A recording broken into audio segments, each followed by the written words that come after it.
Couple of rapid fire ones here. Stink Eye writes in, Owen Hart was known to try and crack up other wrestlers during a match. Any related stories to someone cracking you up during a match? The Nasty Boys were always fun. They were fun to be in the ring with. Of course, they would spend most of the match cussing each other. Knobs, unless you've been around Knobs, he's the funniest guy on earth for about 45 seconds. And then you've had enough. And Sags, completely the other way. Reserved, always cussing Knobs. Just to give you an example, we're in Germany. It's myself and Bunkhouse Buck.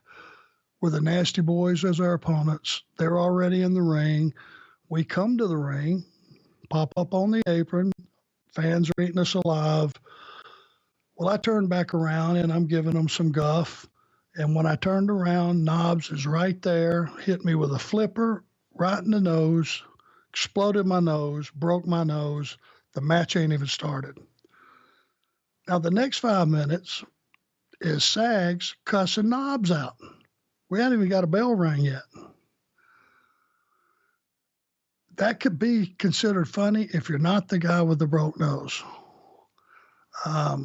Bunkhouse Buck was rolling. A lot of things like that would happen in the ring, but you tried to not go so far out of bounds that you take the audience out of what you're trying to present. Interesting question here about Vince McMahon. Jeff writes in, during Arn's time in the WWF, or even during 1989, did he ever see Vince at the hotel bar interacting with the boys? You know, we don't hear about that much anymore. It certainly feels like he's presented himself as more of a recluse, but back in the day, you would hear about guys, you know, saying that he was not only in the bar carrying on, but he's holding court and allegedly even taking guys' finishers, just horsing around. Did you ever see Vince McMahon in any of those settings? I never witnessed it. I heard the stories and I know they're all legitimate.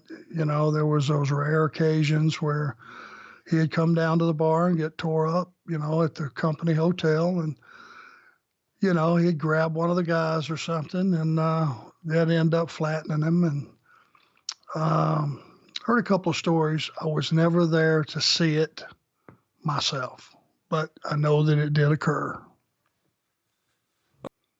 Interesting question here that we've never really talked about before, but I can't wait to hear your take on. Joe writes in, who had the worst taste in music on road trips? I never even thought to ask that, but that's a great question. Oh God, I don't know. I'm not a big fan of the rap stuff. I could have guessed that. I've always been too old for that. You know, my boys look at me and they go, Dad, you're just too old. You know, this is the deal. A lot of the guys liked the country music. I wasn't a big fan of it then. I am more so now. It's funny. It's like as you get older, your taste buds change. Your music tastes change a little bit too. And it's a younger, hipper, cooler country music now, you know, than going back to George Jones and those guys. No knocking those guys. They're legendary. But that was some shooting howling, buddy. I'm telling you. I was a Motown guy, a Led Zeppelin guy, Journey guy, Motown, Gladys Knight, Smokey Robinson, Temptations, Four Tops, all that stuff. Al Wilson, loved it. And then I liked the Led Zeppelin. I could listen to that all night. Personal preference.